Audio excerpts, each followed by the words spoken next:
Bonjour, je suis Jenny de la team Les Exauceurs et aujourd'hui je suis avec Christine Quinquabouti qui est sophrologue. Bonjour Christine. Bonjour Jenny. Alors je me suis dit qu'aujourd'hui ça serait la bonne occasion d'en savoir un petit peu plus sur la sophrologie. Est-ce que vous pouvez nous éclairer? Alors, la sophrologie, qu'est-ce que c'est? C'est un outil qui a été créé par le professeur Caicedo, qui est un psychiatre, qui a voulu montrer que la conscience soit connue.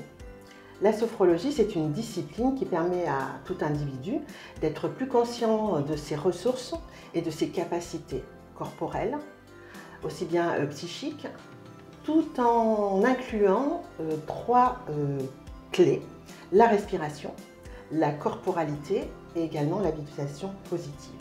Alors la visualisation positive, c'est partir d'une situation de bien-être qui peut être dans le passé, le présent ou le futur et qui permet de vivre pleinement ses émotions en sécurité et vraiment dans un confort. Alors parfois c'est vrai qu'on a l'idée que la sophrologie c'est de la relaxation. La sophrologie utilise la relaxation, mais ce n'est pas que ça. On utilise la relaxation dynamique pour relâcher les tensions musculaires du corps, de la tête jusqu'aux pieds. Où cela va plus loin, c'est que la sophrologie, elle tend à aller au plus proche de l'essence même de la vie. Donc on va travailler sur les structures existentielles. Donc c'est la peau, les tissus, les muscles, les os, les neurones. Voilà, qui en fait vont activer l'élan vital, donc cette sensation de bien-être corporel. Voilà, le but c'est d'harmoniser l'esprit et le corps. Ok, je pensais pas du tout que ça allait si loin que vraiment le corps, les tissus.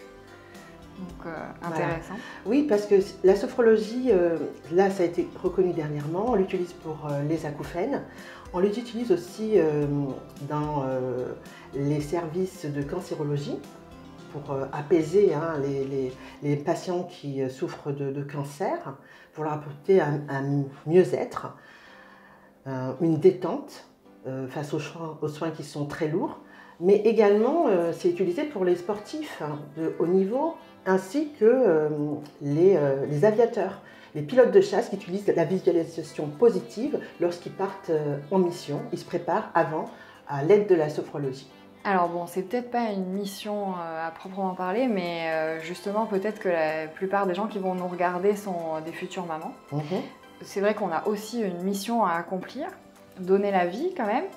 Et pour se préparer, on entend beaucoup que certaines sages-femmes proposent la sophrologie. Bon, vous du coup, vous n'êtes pas sage-femme, mais Non. vous pouvez accompagner les futures mamans. Tout à fait. Alors, dans quel cas on peut venir vous voir et qu'est-ce que ça peut apporter de différent que l'accompagnement avec une sage-femme par exemple, ou dans quel cas voilà, on peut venir vous voir en étant future maman?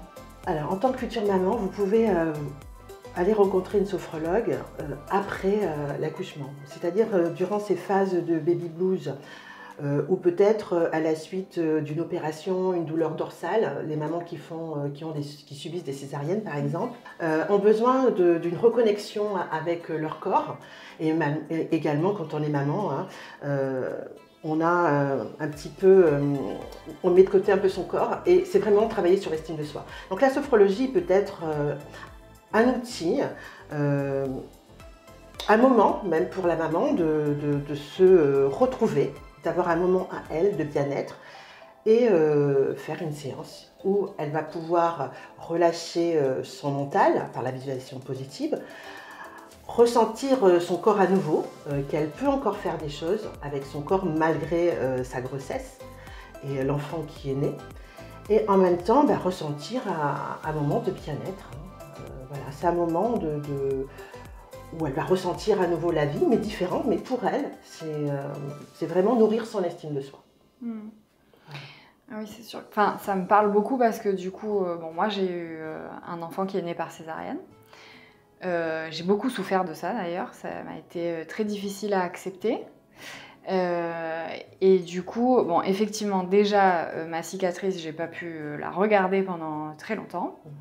Et pour moi, ça me paraissait complètement inutile de me dire il faut masser les tissus, c'était impossible pour moi. Est-ce que là, par exemple, ça aurait été... Enfin, vous auriez pu m'aider peut-être dans cette situation? Oui, du fait que vous n'osez pas regarder votre corps, j'aurais pu vous proposer une séance de visualisation positive.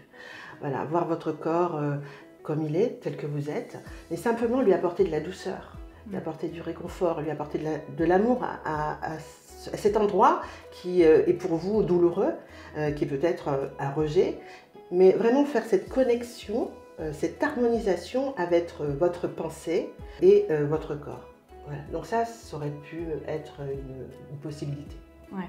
Voilà. C'est vrai que oui, c'est vrai qu'en tant que maman, parfois, on s'oublie par rapport à notre enfant qui vient d'arriver et qui est pour nous la priorité, bien sûr. Tout à fait. Donc c'est vrai que ça, c'est intéressant de voir, se revoir comme sa propre priorité. Oui. C'est une piste pour aller plus vite vers mieux se sentir, quoi. Oui, puisque si vous voulez, la sophrologie, elle a un impact sur, je vous ai dit, sur tous les organes du corps. Donc, même si nous travaillons que sur une région, le bénéfice se fait sur tout, sur l'ensemble, sur la globalité de l'être, de l'être que vous êtes. Et du coup, donc aussi, ce qu'on peut beaucoup ressentir en tant que jeune maman, et pendant plusieurs années, je pense, c'est une grosse charge qui nous arrive d'un coup. Et c'est vrai que moi, en tout cas, j'ai eu ce sentiment qu'on me demandait énormément. Enfin, de pouvoir reprendre le travail rapidement, que mon enfant, tout soit organisé pour que tout se passe bien pour lui, que mon foyer tout roule. Et ça crée une grosse surcharge. On a l'impression parfois qu'on ne va pas y arriver. Est-ce que ça aussi... vous pouvez avoir un rôle d'aide dans ces situations? Alors, dans ces situations, la sophrologie est tout à fait adaptée, puisqu'on peut vous proposer aux jeunes mamans ou aux mamans des exercices de respiration. Donc, ces exercices de respiration vont désamorcer toute cette surcharge mentale, ainsi que votre stress. Donc le fait de pratiquer, parce que la sophrologie c'est une discipline, donc c'est comme un sportif, on pratique quotidiennement, vous allez mettre en place des moments où vous allez pouvoir vous ressourcer, vous régénérer, et même la possibilité de le faire avec votre enfant dans les bras, ou même avec de plus jeunes. Donc ça c'est tout à fait possible, et surtout ne pas oublier son corps, que les exercices... ça va allier la respiration, mais aussi des exercices corporels pour détendre, bien sûr, souvent. On est souvent tendu au niveau des trapèzes, le ventre pour les mamans. Et besoin donc de réactiver que l'énergie circule. Donc c'est tout à fait possible et je pense que c'est une discipline tout à fait adaptée pour les mamans qui sont en surcharge mentale. C'est vrai qu'on en entend de plus en plus parler. Et je pense qu'aussi maintenant on ose le dire que c'est beaucoup. Oui. Donc tant mieux si la plupart osent le dire. Et oui, je pense que c'est une bonne chose de se faire accompagner dans ces moments qui sont un peu difficiles. Oui, tout à fait. Et alors si on se positionne plutôt côté enfant, la sophrologie ça peut être adapté aussi alors pour des bébés? Alors, la sophrologie pour des bébés, je dirais, tout dépend de la problématique. Voilà, si c'est pour difficulté d'endormissement, il est possible de proposer des postures où on va accompagner l'enfant pour lui permettre d'être plus détendu. Parce que plus la maman sera détendue, plus l'enfant sera également détendu. Ça va de pair. Après, moi je dirais que la sophrologie elle est plus adaptée aux jeunes enfants, je dirais à partir de 5-6 ans. Pourquoi? Pour travailler sur le schéma corporel. Le schéma corporel, c'est-à-dire la corporalité. Souvent on s'oublie, c'est-à-dire qu'on a l'être humain a une capacité de se tenir debout, mais on a tendance à regarder toujours le regard vers le bas. Et la verticalité, c'est la posture de dignité. Donc c'est permettre à l'enfant de vivre pleinement sa corporalité par des exercices. Voilà, comme la verticalité, c'est simplement on ferme les poings, on remonte les bras jusqu'au-dessus de la tête. Donc déjà, ça permet à l'enfant de gérer ses émotions. Voilà, de partir de sa charge mentale qu'il a au niveau corporel. Et simplement le fait de monter les bras, il va en fait là la diffuser, la mobiliser vers un espace qu'il ne connaît pas au-dessus de lui. Voilà. Donc, le schéma corporel, c'est très intéressant pour les enfants qui sont très toniques, travail de la respiration aussi, la visualisation positive aussi pour un travail de concentration pour l'école. Donc tout ça peut être nécessaire. Tout dépend, voilà, le choix de la maman. Il y a aussi d'autres professionnels. Oui, bien sûr. Voilà. Et du coup, vous qui travaillez quand même pas mal avec les enfants, ils sont plutôt... Comment ils appréhendent un moment avec vous? Ils sont plutôt partants? Ils sont plutôt un peu réservés? Alors moi, j'utilise beaucoup le jeu. Alors, vous savez que les enfants adorent être au sol. Donc, j'utilise leur espace. Voilà. Donc, on est vraiment dans le jeu. Donc, à travers le jeu, je propose des postures qui leur permettent de pouvoir étirer le corps, donc se relaxer et également travailler sur la respiration. Voilà, c'est toujours avec l'enfant, par le jeu, qu'on peut le mieux capter son attention et c'est un moment aussi de partage. Et ça peut être aussi avec la maman. Donc, un moment familial. Papa, maman et l'enfant. Par le jeu, faire une séance de sophrologie. C'est tout à fait possible. Ok, super. Voilà. Et est-ce qu'il faut à la base prévoir beaucoup de séances pour avoir une amélioration, soit du coup dans la concentration Non, la sophrologie ça peut être rapide, hein, ça peut être une séance que plusieurs, on ne sait pas. En fait, la sophrologie c'est on vit l'instant présent. Voilà. On ne se pose pas la question de l'après. C'est vraiment proposer la séance, voir ce qui se passe. Et après, si c'est une séance avec l'enfant, c'est l'enfant lui-même qui va dire s'il a besoin de revenir à une séance de sophrologie, de même que l'adulte. Voilà. C'est vraiment le ressenti des corporels et des émotions qui permettent de déterminer une deuxième séance. Voilà.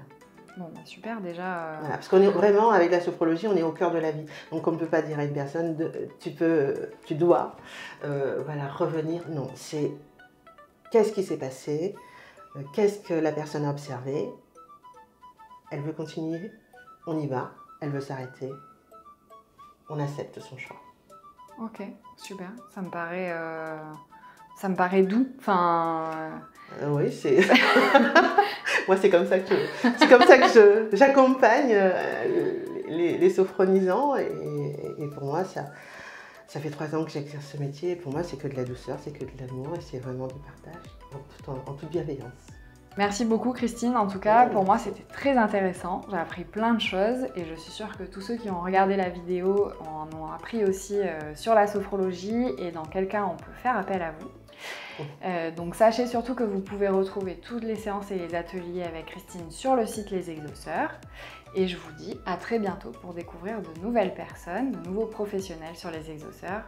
Merci encore Christine. Merci Jenny.